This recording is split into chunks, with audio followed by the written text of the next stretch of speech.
Hey there. Have you ever wondered when you're looking at advertising whether or not you're going to get somebody to actually listen to it, care, and act?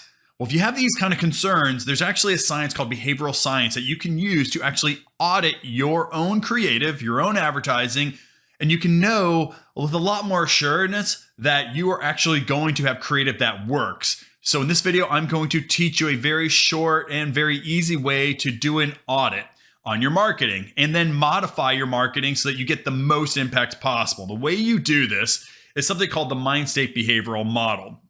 Really what it comes down to is this, that if you want to get the most out of your creative, there has to be a few elements in it from a neuropsychological level. The first one is understanding people's goals and articulating their goals in your creative. Here's why.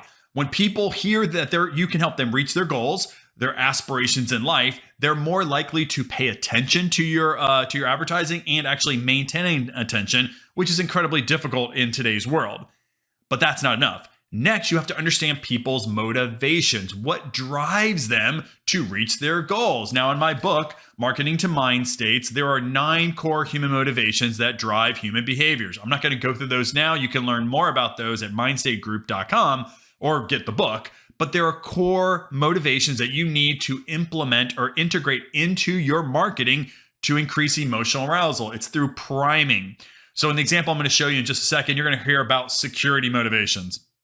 Next, you want to lower cognitive friction because nobody likes to be marketed to, nobody likes to be sold. And so you have to understand how people approach their goals, whether that's they're looking to avoid risk or maximize gains. And then lastly, there's these things called heuristics that help people make shortcuts to their decision making. And if they have a shortcut integrated inside of your marketing, then you can actually get them to take action.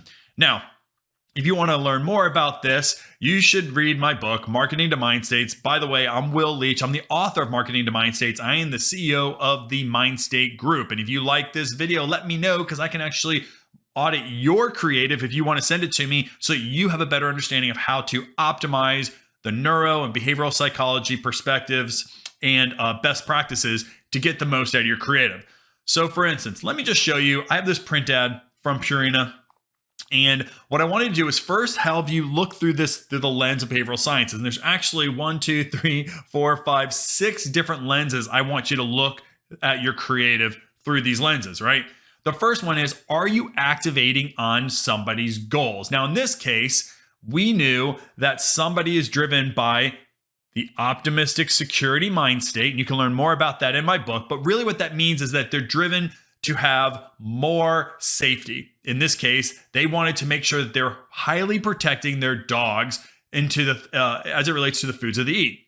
Now, we knew from research that the most important thing for them, their aspirations are feeling at peace knowing my dog is healthy. So if that's the case, I want you to look at this advertisement through that lens. Would a reasonable person look at this advertisement and say, you know what? I feel at peace knowing that my dog is healthy. So let's do that. First, I want you to look at the pictures. Pictures are more important than words at this point. So first, look at the pictures and say, do you feel like you should feel at peace knowing my dog is healthy? Well, this looks like a pretty healthy dog. I'd say, yeah, okay, it's at least reasonable. Next, look at your copy. If somebody told you that 97 of the top 100 show dogs eat the same brand of food, would you ask what it is? And then you have these proof points down here. Helps keep skin and coat in excellent condition, helps maintain ideal body composition or condition, supports immune system during travel and competition, and lastly, helps optimize oxygen metabolism for increased stamina. ProPlansport.com. Exclusively at pet specialty and online retailers. Then you have a packaging here of showing, how this all works. So when I look at this, I say, if somebody told you that 97 of the top 100 show dogs eat the same brand of food, would I walk away feeling at peace, knowing my dog is healthy? I don't see anything that says healthiness here, frankly.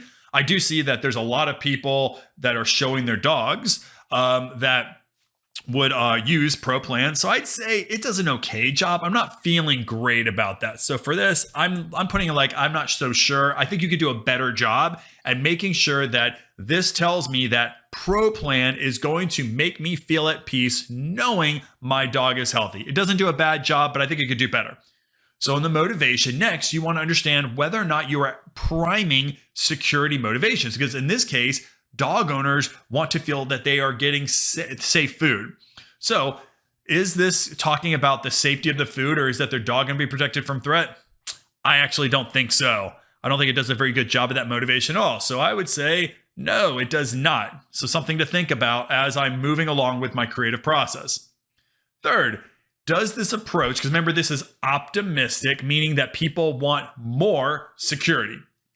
In this case, are you helping the reader of this ad know that they will maximize more safety, and where is the energy moving? So a way to think about your creative visually is, if you want to prime or frame up optimism, what you want to do is show energy doing a couple of things. Energy moves from left to right. The reason why we do this, we read from left to right in our culture. So many times things that move from left to right, that's an optimistic, or what they call promotion regulatory prime.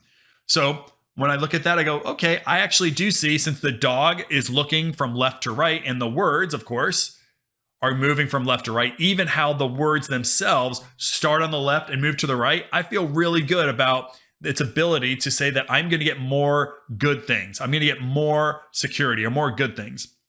So as the energy moves from left to right, you can also look at it from energy moving from bottom to top, or energy moving from the center of something out. Those are all promotion primes or optimistic primes. So overall, I kind of like the visuals. Now, I want to go back to, would I feel like I'm maximizing good things for my dog? Well, let's look at the proof points. This is where you get it. If somebody told you that 97 of the top 100 show dogs eat the same brand of food, yeah, I feel like that's probably, it's showing more good if I eat Pro Plan, or if my dog eats Pro Plan. Next, I want to look at these messages here, right? These are your calls to action. And what the first one says, helps keep skin and coat in excellent condition.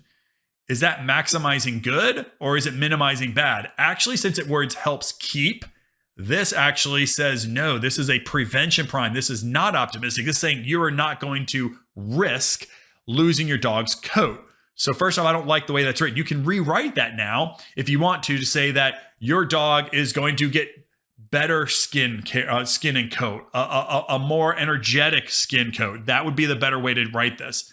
Secondly, helps maintain ideal body composition or condition. Again, that's about minimizing losses or bad things. I would rewrite this one so that it's more focused on the optimistic way of framing things. So it's about helping increase the ideal body composition. This third one, supports immune system during travel and competition. Again, guys, that's more cautious. It's saying that this is going to help support. It's not going to make it better. It's going to support the current nutrition and the current immune system. So therefore, I don't like any of these in terms of their ability to frame up Purina 1 as being optimistic. It then helps optimize, hey, they got the word optimize there, helps optimize oxygen metabolism for increased stamina. I feel good about this one. So as it relates to the approach, I think that you can do a lot better job here if you just reframed or rewrote these to talk about how it's going to give more good, these things that are good and more positive things to your dog versus maintaining. So that's how you do the approach. And why you do that is because when you write in this way, you lower friction, you lower resistance to marketing, because it'll just feel natural to the reader. So it's something called regulatory focus. You can read about it in my book. Next, let's talk about heuristics. Are there any shortcuts to decision making? This idea comes from behavioral economics, and we're going to look for at least a couple here. One of them is called hyperbolic discounting, meaning that we seek to maximize events or success early. There's another one called conformity effect or social quo bias or status quo bias. Frankly, what I want you to do is when you look at your creative, you want to think to yourself, is there anything here that is going to trigger a cognitive heuristic? You can learn more about this in my book because there's 21 that I look for. In this case, as I'm looking for this, I actually don't see any cognitive heuristics. I know it's probably hard if you've never heard this term, but you look for cognitive heuristics in proof points. So for instance, conformity effect, it's this one here, that is basically a trigger that says that if you conform to others around you, you'll have better outcomes. So Yeah, I kind of see it here a little bit because it says if somebody told you that 97 of the top 100 show dogs eat that same brand, they're bringing together a group of people that, are probably successful because they're the top 100 show dogs and you should conform. So I see a little bit of that. I don't see a lot of loss aversion. I don't see a lot of status quo bias. Therefore, I think it does okay. I think you could amplify the heuristics just a little bit. And again, I know that's probably pretty hard for you to follow, but if you read in my book, on the whole chapter on heuristics, it'll tell you what to look for in your marketing. Next one is emotion. So guys, emotions drive creative excellence, right? If you have no emotion, there is no reason to behave any differently. So emotions matter. However, not all emotions work for all pieces of creative. Emotions map back to the core motivation, which is in this case, security. So for me to feel comfortable that the correct emotions are evoked in this ad, I'm looking for something that tells me I should feel calm, composed, and tranquil. So let's look at the visuals because emotions come from visuals first.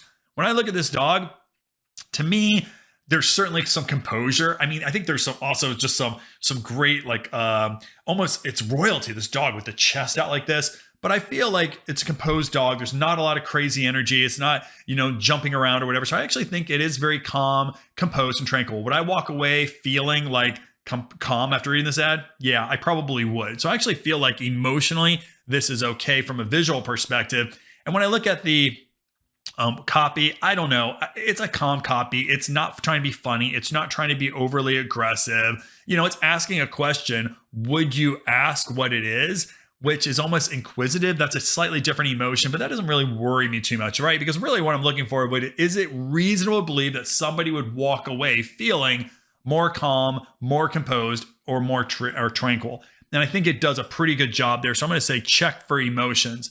And then the last thing is your strategy. And what really I mean for an audit is this. Are you making the reader the hero, or are you talking about yourself as being the hero?